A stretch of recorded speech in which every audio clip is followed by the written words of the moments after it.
Hello to all of you beautiful, sensitive, and intuitive souls out there. This is Bevan Neiman Cortez, one of your co-hosts for this event. And I'm so excited to talk with our guest today, signehovem, who splits her time between Colorado and Norway. She is an ordained spiritual counselor and an energy medicine practitioner whose recently published book, The Space Between, an Empath's Field Guide, teaches empathic and sensitive people practical exercises to successfully be vulnerable, at peace in your body, connect in nature, and feel safe with others. Welcome, Signe, to the summit. We're so happy to have you here. Thank you, Bevan, for having me. I'm delighted to be here. And I'm really excited about our topic today. You're going to talk about why you believe that no one is born an empath. And I love this topic. I think it's going to be really, really interesting. I've been out there on social media. I've seen a lot of different debates about whether, we were born this way or we became this way because of our early childhood experiences. And I'd love to have you just start in and kind of weigh in on what you've observed in the work that you've been doing with sensitive folks. Well, I think it's really important to understand that we are all born empathic, and that's a sensory reception. But to be an empath, even just looking at language, empath is a noun, right? So this being empathic is maybe universal in the sense that we're born with intuitive capabilities, whether we tune into them or not. So some of us are born empathically wired with this sensitivity, as well as you can be born with highly sensitive person's gene, which they have now found is a genetic component, and 20% of the population have this gene. And so there's been in the past 20 years or so, there's been a very big focus on the highly sensitive person. And because that was almost the most legitimate label that anyone who was sensitive could claim. And so we all crowded under this umbrella. But, as the years went by and people got more attuned to, okay, there's sensitivities in people and in the consciousness, we're not all one size fits all under the highly sensitive. And so it's been, I viewed this last, 10 years or so, this kind of eking out from the highly sensitive, the empathic. And for me, I use energy as a way to distinguish between a highly sensitive and an empathic person. And I have to say, I'm both. There are these, Venn diagrams that are overlapping each other, and you can be a subset. But that even proves why it's really important to have the summits that you're having to help people understand the source of their sensitivities, because finding and locating, identifying the source of your sensitivities really gives you guidance towards self-care, how you show up in relationships, how you show up for yourself.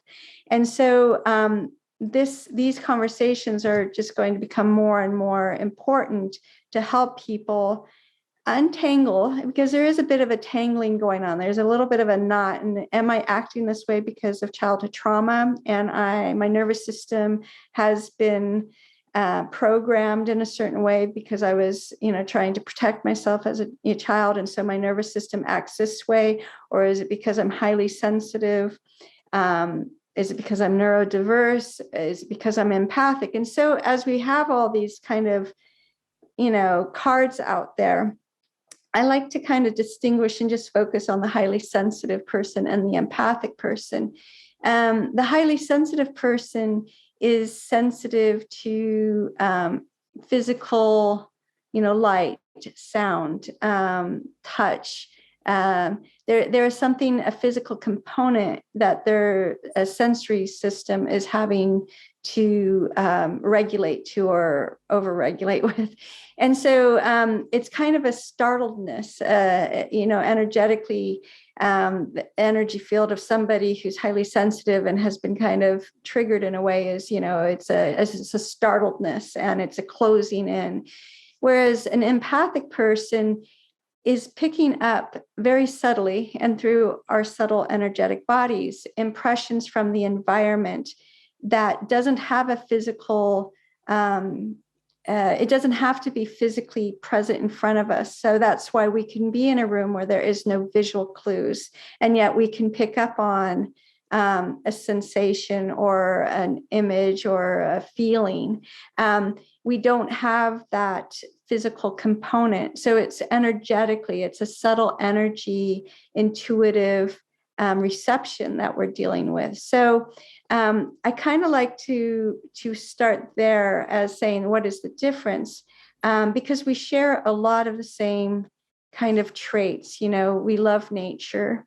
Our mascot is a sponge. Both of us seem to be spongy, but whereas a highly sensitive person is absorbing their physical environment and what is going on and the chaos, and responding or reacting to that. An empathic person is their energy fields actually expand. So it has the opposite effect. And this sponge-like element to an empathic person's energy fields is where I came to understand for myself, being empathic, that I had nothing to fear about this this element of myself. And it came, after a lot of years of being somewhat unaware and overwhelmed, just slowly gaining a little bit more awareness, and then starting to say, okay, let me see what this is really all about, and not just be spoon-fed what everybody else was telling me that I needed to protect. I had to armor up. I had to, it was all about defenses. And the more I tuned into my own empathic mechanism, because I like to reverse engineer things to see how they work. And I started to realize just how amazing the empathic sponge reception is to our energy field, because what it essentially does is when you pick up an impression in the environment, it comes to our awareness somehow as an empath, whether you're a physical empath and you feel it, or you have an emotional shift and it's an emotion, or if you have a mental thought, or, along those lines, subtle energy again is being received, but it's being absorbed and held in this sponge that expands. And the thing is if you're not aware you're empathic, this is still happening, and it sits there waiting for you to kind of be aware. But a lot of times as we grow up, and there's been no handbook given to us at birth, we have to do this by trial and error. We either accept it as our own and try to process it, or it's similar to something we have, and so we don't really think much of it other than just, more stuff I have to think about around that issue. Or we realize it didn't originate from me. And once you have that kind of awareness that you can pick up something that doesn't originate with you, it kind of is a game changer, because it's just information now, and it's not malicious, and it's very benign. It's just information.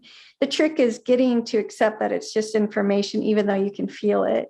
And so when I decided on the topic of today's, I chose No One is Born an Empath, because I focus on that in my book, and I give it a chapter called An Honest Assessment.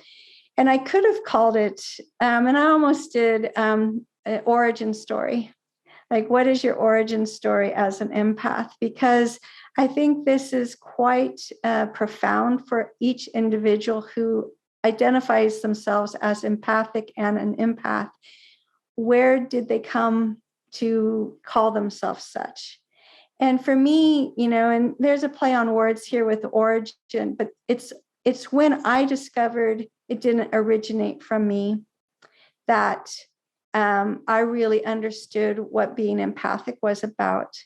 But to get to the empath, it's a journey. It's a transformation. It's a metamorphosis from being overwhelmed and unaware to then coming the full spectrum to being functional, holding yourself in the middle, being neutral. Because ultimately, when you get to the empath part, that is part of where you've integrated and you understand there is a purpose and a function to your reception, your empathic reception. It's no longer just something that you passively receive, but it's what do you do with that?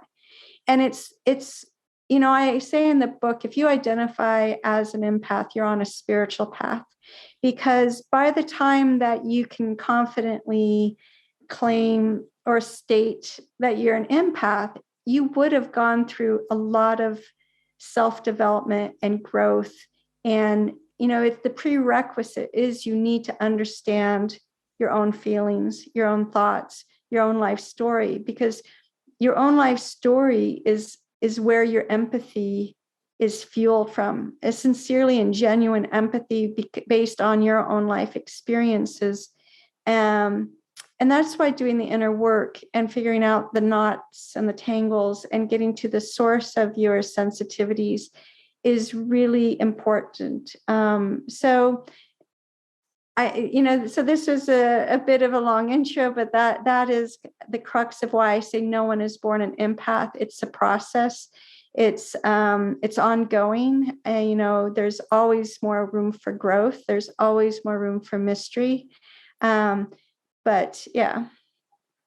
Yeah, so I love everything that you're talking about here and how you're making this distinction. And there isn't any better or worse, whether you're a highly sensitive person or an empath. They're just different skill sets, different abilities that we have. And I love that you're talking about that every human being has the capacity for empathy. Every human being has the capacity for being sensitive to their environment. It's just really a matter of the amount, right? The amount that we are. And then, like you're talking about, how do we consciously understand our gifts, understand our origin?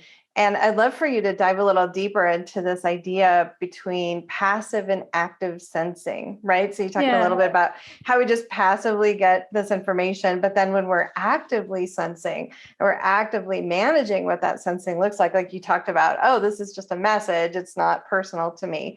So can you tell us more about that? I think that's really fascinating. Right. And it comes back to, I think, part of human development.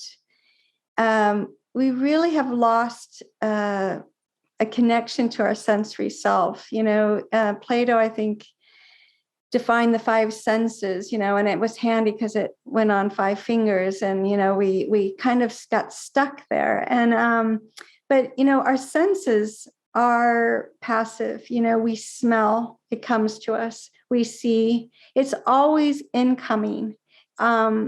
Optics, we have light that comes in, we have molecules that create smell is coming in. So our senses are a receptive. That's why we say sensory reception. So we're receiving, and that is done even as an empath. You are passively receiving information. And this is why it can be very confusing, because it wasn't like you were out hunting for more things to feel. It just came to you. And so this is why it can be a little bit unsettling, particularly since there's not a visual clue to it. It's a bit of a, you need to kind of figure this stuff out. And so that's the passive thing. But what the passive helps us is what we do with that information. And what we do with that information, if we smelt smoke, we would either look to see where the smoke is, or we would, get away from danger. If we saw fire, again, it gives us a message to respond to or react to. And, we could go down the list, and everything that we feel or experience through our senses is giving us information to process.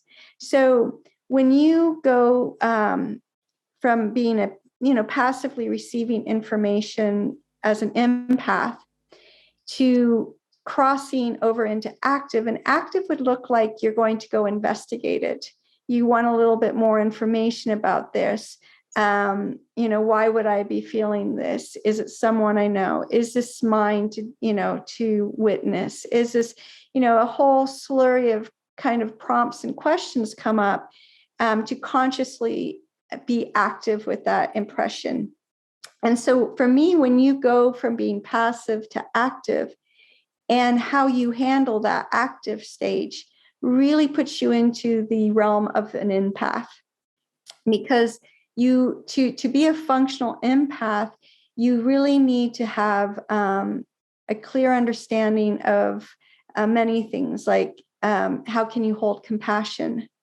Because, when I said that there is a function and a purpose to being an empath, for me, I would define that as the ability to sense balance and to offer witnessing, which can help maintain balance. And so, being grounded, and there's other things that are very important, but the key thing is how well can you hold compassion? Because when you feel other people's feelings or thoughts, what you're feeling isn't typically things that they've processed, and that is why you can feel it.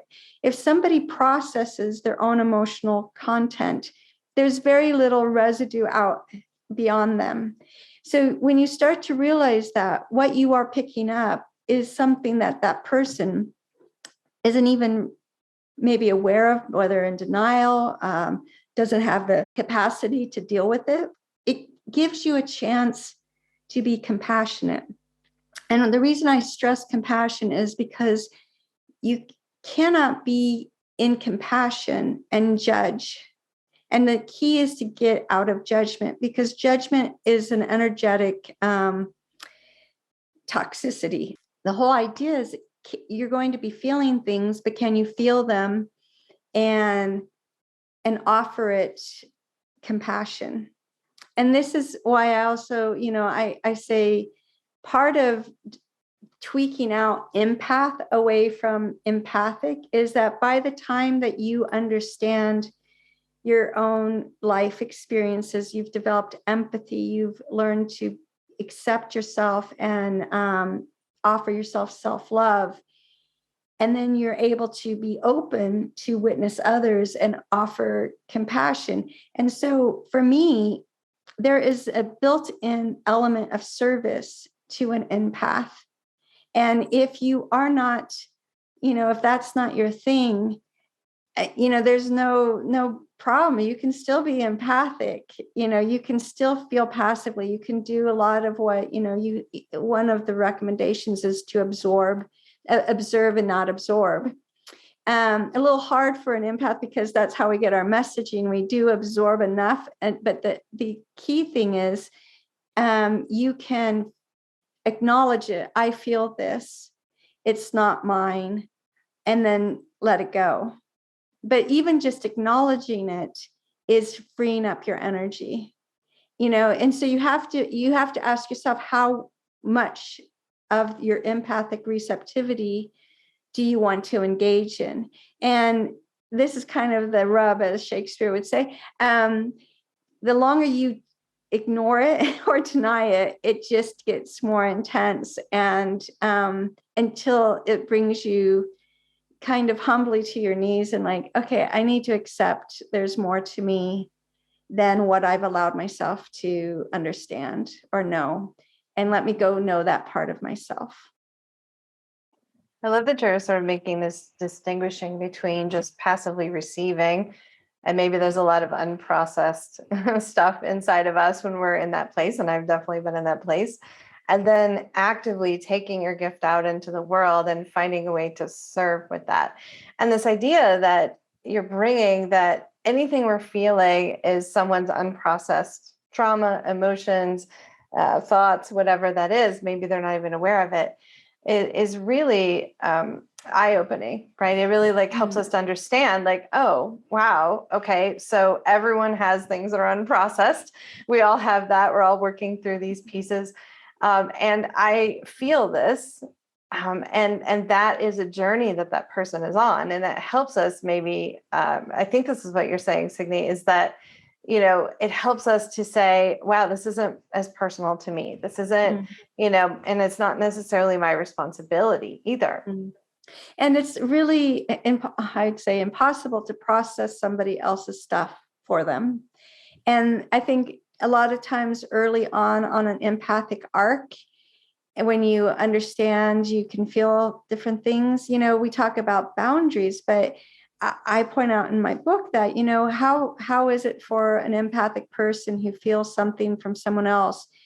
Is there a boundary there for you to not overstep and feel like you want to share that with them, even though they haven't asked you to, or maybe they're not prepared to hear what you're going to say?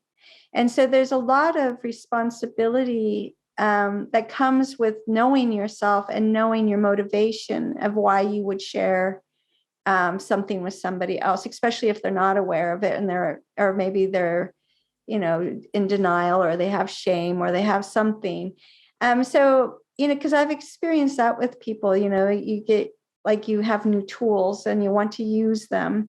But, the thing about the empath is, I could see in a highly sensitive person in an environment and culture, you can advocate and announce, I'm highly sensitive. These are the things that are difficult or challenging for me. And the environment can say, oh, okay, I understand that. Let me help create this environment for you. But it's when you're an empath, you're not really announcing to people, I'm an empath. I need you to quickly just get all your blank together because I don't really want to feel it. And, and so I'm always curious when you see in outside of a forum like this, when people announce that they are an empath, and what is the motivation for doing that? Because it is something you're receiving, and you have to, process that. But when is it that you share that with people? And that's another thing. I think it's a good prompt to ask people. And I laughed at this. I watched recently, I think it was Netflix had, Dakota Johnson has a remake of a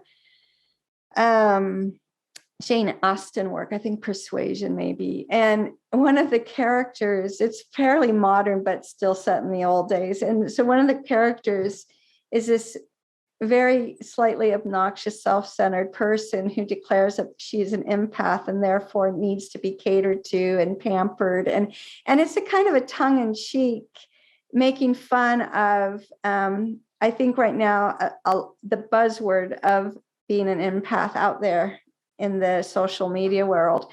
And so when I like to observe how like pop culture picks up things, because the reason I was motivated to write my book was because of pop culture and the dictionary.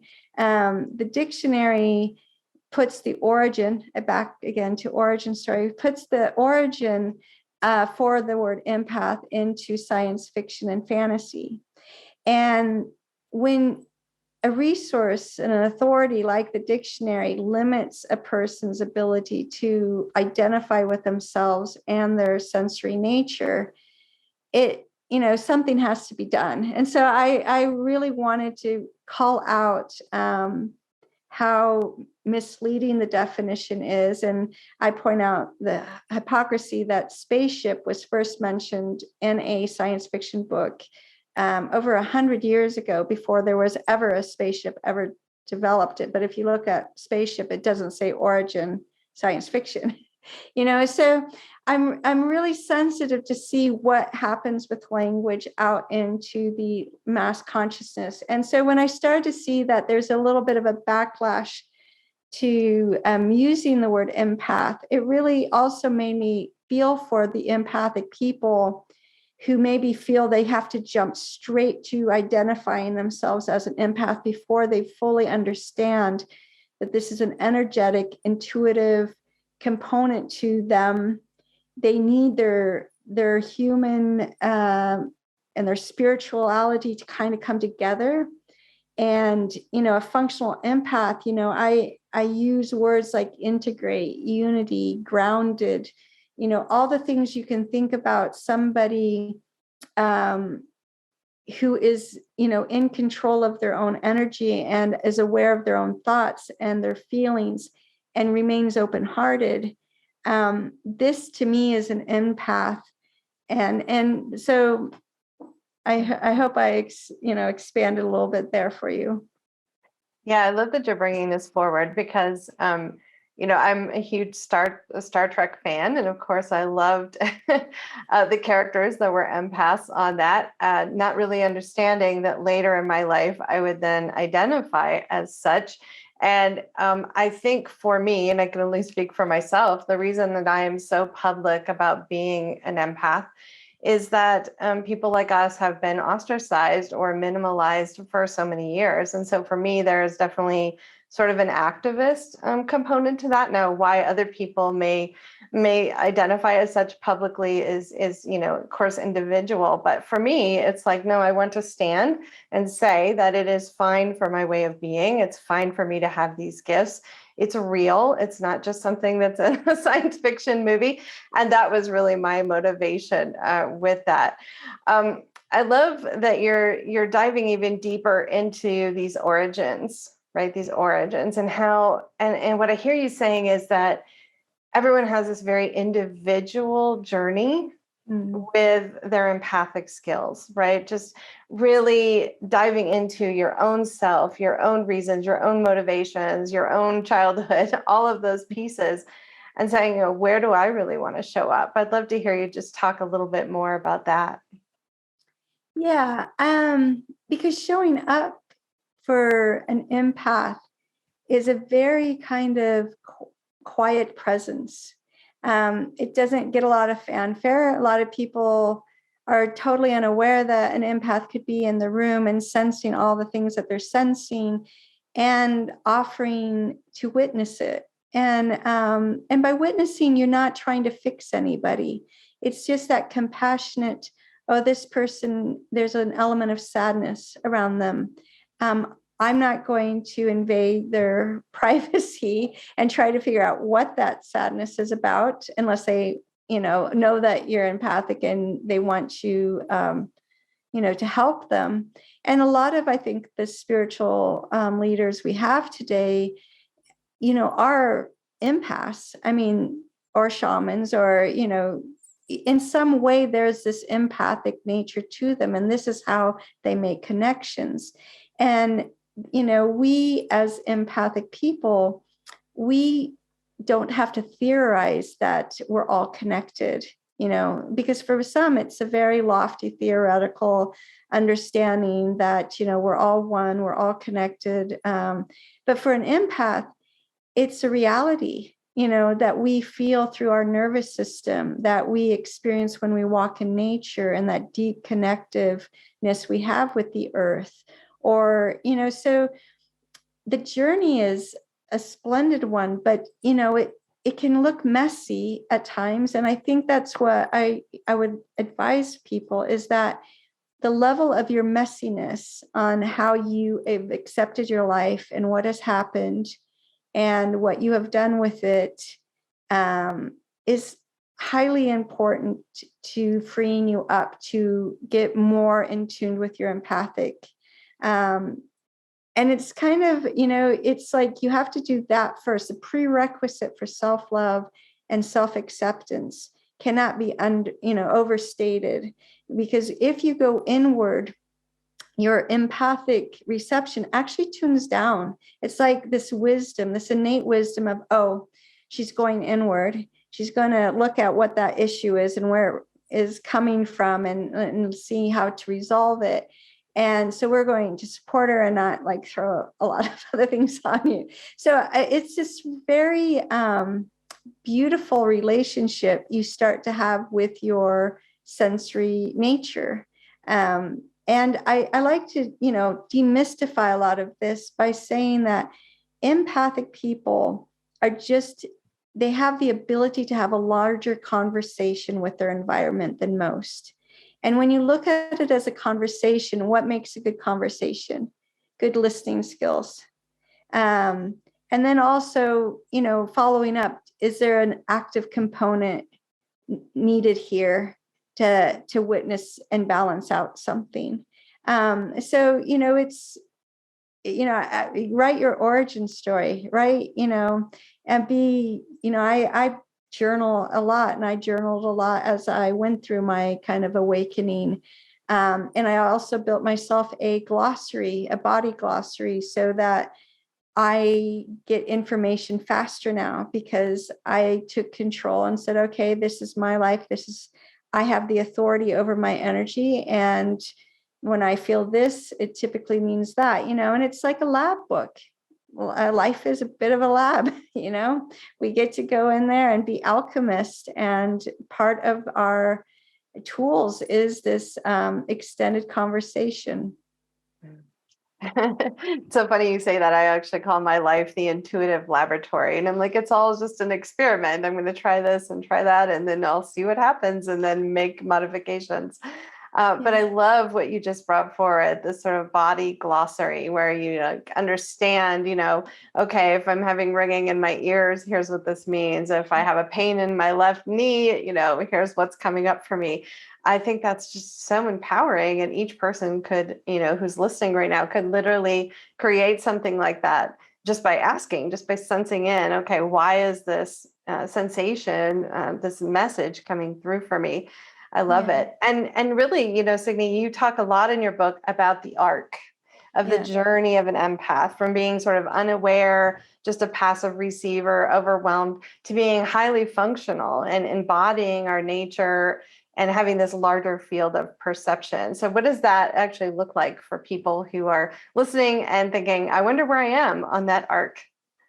Well, I think, there's the book you could buy, and it'd go through all of that with you. But I think for myself, I noticed there was a lot of, I won't call it clickbait, but a lot of online quizzes that, are you an empath? Take this. And it would help people with the label, and they would just automatically go to, oh, I'm an empath, and not understand what that actually means. And so I went about creating my own quiz that you can take on my website.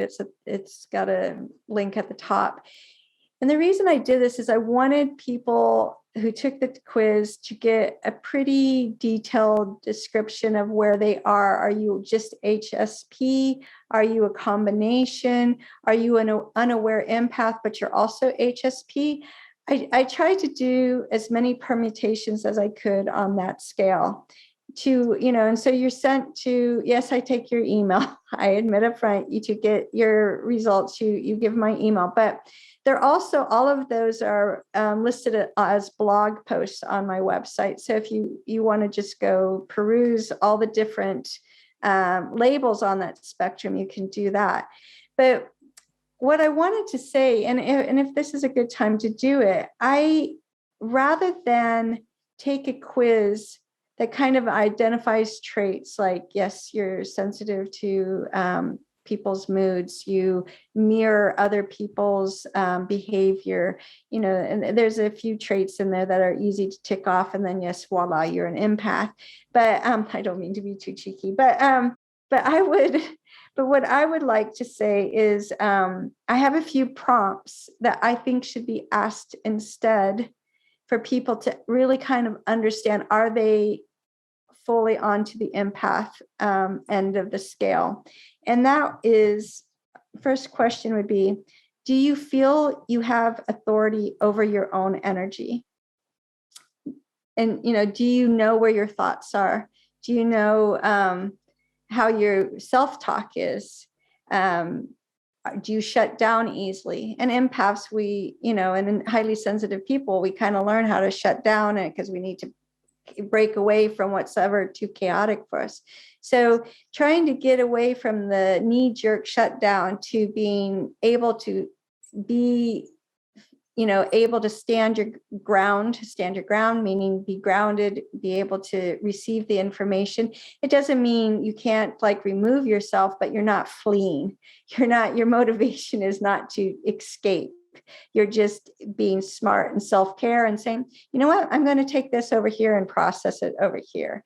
And there's no drama around why you left the room in a set, so that is a question. Another question is, do you know how to take care of yourself without needing a crisis to signal that you're overextending yourself? This is another thing on this arc. When you're over helpful or you give your energy too much, it's very easy to want to help. And so you become kind of an electric circuit for people to plug into. And that's part of learning boundaries. And where does your energy go? Do you know how to ground yourself and why that's essential component of developing sensory fluency? And then what do you typically do when you receive an impression from someone else or from a room or from the earth? And kind of all of the responses that somebody would give to these type of questions are really indicating, where are you on that arc? Have you come over into this more functional empath? And if not, it's not a judgment either. It just means that your journey is still unwinding and you're still going inward. I always say the universe loves paradox, and to expand outward, we must go inward. So. Yeah, I love that you're defining like sort of what is that empowered place, right? So we know all of us know what it looks like when we're overwhelmed. It's very clear. We could all like list those things on a quiz, right? But you're saying this is what it looks like when you've understood how to manage and have sovereignty over your energy field. And when you're making conscious choices, and that is so, so empowering. I'd love for you, if you'd like, Signe, to just share with us the website where people can go and take this quiz and get connected with your work after the summit. Yeah, thank you. It's www.smhovem. It's my Signe Myers-Hovem, but smhovem.com. And you can also do www.empathfieldguide.com, and that will take you more or less to the book part of my website. But the quiz is on the first page. So that's there. And it's interesting, some of the some of the comments I received, because I crowdsourced it on Facebook, and it had a lot of reception, but there would be people that were kind of like thought the questions were a bit odd and random. And there's a very purposeful way I went to write these. I wrote questions in which, if you are naturally empathic, you would feel into them. If you aren't necessarily wired that way, they would just seem like kind of odd questions or like just random questions. So my intention was to get the feeling part of you to answer versus what the mental body would, want to just check out to get. Yeah. Yeah. So we're actually just tapping deeply into that energetic place. Yeah. And as we close this conversation, it's been so fascinating to connect with you. I'd love for you, if you're willing to weigh into this idea. Do you believe that empaths represent the future of humanity? Do you think at some point, almost all humans on Earth, could be even hundreds of years from now, will have these extra perceptive skills? Where do you kind of weigh in on that? I do. I mean, I would say right now that empaths are a bit of a bridge to what is coming. Because my book is called The Space in Between, and really a functional empath comes to that neutral channel, which is also your heart and compassion, and it's in between kind of the spiritual planes and the physical planes, and it's that ability to kind of be in both worlds at the same time, and that represents the balance. I talk about how at a very functional level, an empath is a spirit bevel. It's sensing, we're sensing balance. And what's coming, imagine I said, what we pick up is generally what people don't process.